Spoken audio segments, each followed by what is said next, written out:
My entitled aunt moved into my house without my permission, then stole my car while drunk and crashed it. I had her evicted and arrested, but my grandparents did everything they could to prove her innocence. My aunt showed up at my door one day with all her things in a few rucksacks and told me she'd be staying here for a while. You see, the reason she ended up homeless is because she tried to steal from her previous landlord, and knowing this, I tried to refuse her. But instead of respecting my word, she physically pushed me aside and walked in like she owned the place. I grabbed her hand and told her she wasn't staying here, but she gave me a death stare and said, "Yes, I am, or else." I immediately gulped and let go, and given that she has been to prison for assaulting her boyfriend in his sleep, I put my head down. Just 3 days into living with her, $250 went missing from my wallet. I once again tried to kick her out, but she refused, saying she has rights and isn't leaving. I called my grandparents in an attempt to get some help, but they sided with her, saying I should always help family. I was in disbelief, but I let her stay. Days passed, and things only got worse. My Aunt Diane also had an alcohol problem, and she drank every night. She emptied out bottles of wine that weren't hers to begin with. I wasn't even much of a drinker, but she'd somehow found a stash I'd kept for special occasions. Most mornings, the living room reeked of alcohol, and I'd find her passed out on the couch with crumbs from whatever snack she had raided from my pantry. She never asked if she could eat anything, of course. Diane had this way of assuming she was owed everything of mine just because she was family. Then came the constant complaints. She didn't like the towels I gave her. My pillows weren't fluffy enough. She didn't approve of the soap I used in the bathroom. Everything was wrong, and she never hesitated to let me know. Then she had the nerve to start inviting people over. One night, I came home to find 2 of her old friends, who were also drunk, lounging in my living room like it was some kind of party. Diane was laughing loudly, completely unaware or maybe just indifferent to the fact that I was standing there, fuming. She told me to make myself useful and to buy them some more gin. At that point, I was seriously losing my patience.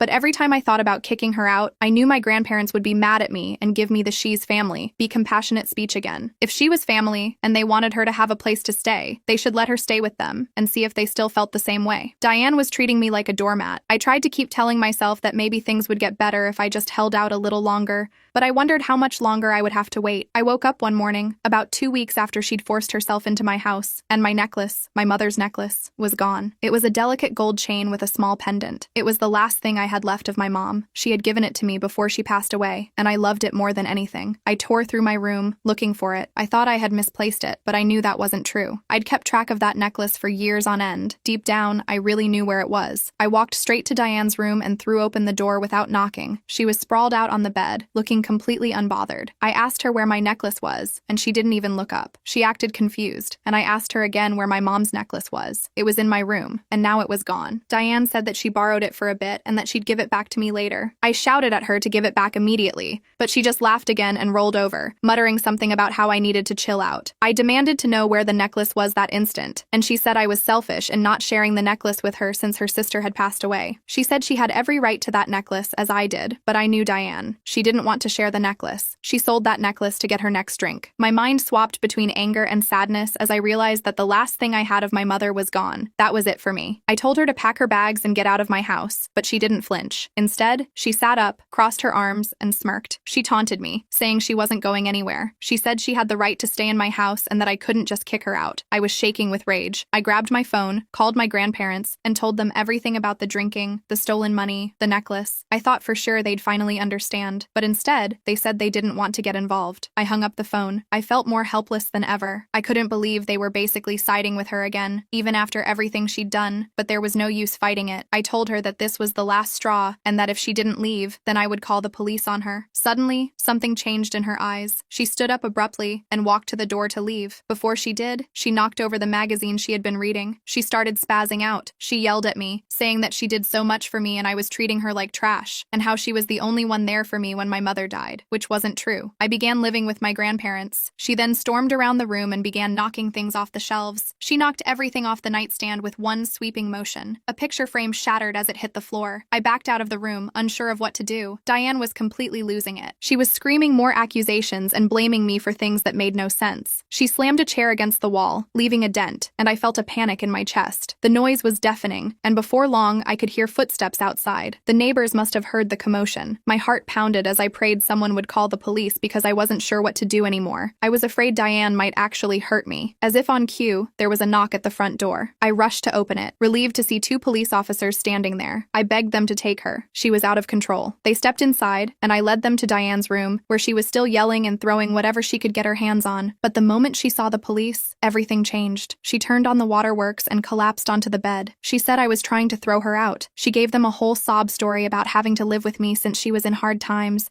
and how life hadn't been the same since her sister died. She pleaded for them to let her stay since she had nowhere else to go. I stood there, stunned, watching Diane play the victim. The story sounded so good I almost believed her myself. The officers exchanged glances, clearly unsure of what was really going on. I tried to explain the real situation, that she had stolen from me, and she had been terrorizing me for weeks. But Diane's tears and sobs seemed to be more compelling than my story. The officers spoke to her softly, and in the end, they told me that since Diane was a family member and had been staying here for a while, they couldn't forcibly remove her without a formal eviction process. I couldn't believe it. After stealing from me and nearly destroying my home, the police were just leaving. Diane gave me a smug look again as they walked out the door, and I knew she wasn't going anywhere, not until she wanted to. She had won, at least for now. The next few days were hell. Diane became even more unbearable, if that was possible. She seemed to sense that I couldn't stand up to her, and she used it to her full advantage. She drank more, trashed the house more, and even started bringing random guys over. I couldn't believe what my home had become. Then, one morning, I woke up and walked outside to drive to work, but my car wasn't in the driveway. I called Diane, but she didn't answer. I reported my car stolen, and after a few hours, the police called me back. Diane had taken my car without asking, gotten drunk, and crashed it into a tree. My car was totaled. It was gone in an instant. I was furious. I didn't even go to the scene. I let the police deal with it. Diane was arrested for DUI and vehicle theft, and for a brief moment, I felt relief. I knew now I could finally get rid of her. But of course, my grandparents called me to bail her out. I don't know what story she gave them, but they made it seem like I was the one responsible and needed to be there for her in her time of need. I told them if they wanted her out of jail so badly, then they could bail her out. She was their kid, not mine. They ended up bailing her out. The next morning, Diane showed up at my door again. She didn't even apologize for what she'd done. Instead, she acted like it was no big deal. She told me not to worry and that she'd pay me back. Meanwhile, I'm using a rental car from my insurance company to get to work. I told her she wasn't welcome in my house anymore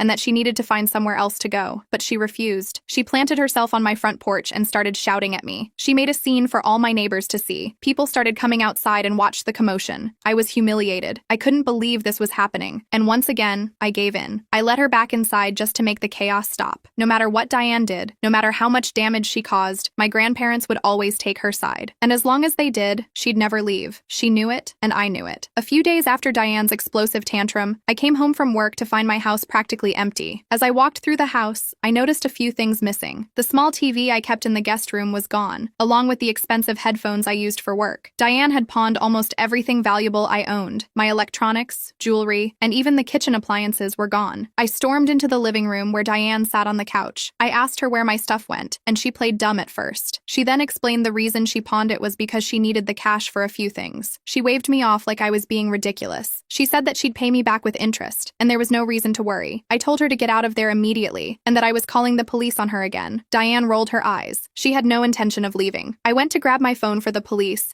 and that's when she ran to me and begged for forgiveness. She said that I'd never have to see her again if I let her go this last time, and I prayed she'd keep her word this time. I decided not to call the police and threw her out. Diane then calls our grandparents to tell them her side of the story. They actually threatened to take me out of their will if I didn't help Diane. I told them that she had one more time to pull a stunt like that before I'd send her to jail and throw away the key. I planned to do this the legal way, and if she pulled any funny business, I would evict her immediately. I went to a lawyer and started the eviction process. The moment Diane found out, all hell broke loose. She screamed at me, accusing me of betraying her and turning my back on my family. But I was done listening to her excuses. I ignored the threats and guilt tripping. Soon, she would be gone for good. A couple of nights later, I woke up to the smell of smoke. My heart was racing. I ran to the kitchen and found Diane completely wasted, trying to cook something. The stove was on fire, and the kitchen was filled with thick, black smoke. I managed to put the fire out before it spread, but the damage was done. My kitchen was destroyed. I screamed at Diane, telling her she could have killed us both, but she didn't care. She just shrugged and blamed me for stressing her out. I couldn't believe her audacity. She almost burned my house down, and it was somehow my fault. I called the police again, and this time, I insisted they arrest her. The moment the police slapped the handcuffs on Diane, she completely lost it. Diane was taken away, still screaming about how I was ruining her life, but I didn't care anymore. Part of me couldn't believe it had come to this, but another part of me felt relieved it was finally over. But of course, nothing was ever that simple. The next day, my grandparents stormed into my house. They told me I was tearing the family apart, and that I I needed to apologize to her. That was the last straw for me. I told them I was done with all of them. I blocked their numbers, cut off contact, and decided to move on with my life without their toxic influence. Diane was sentenced to prison for arson and endangerment,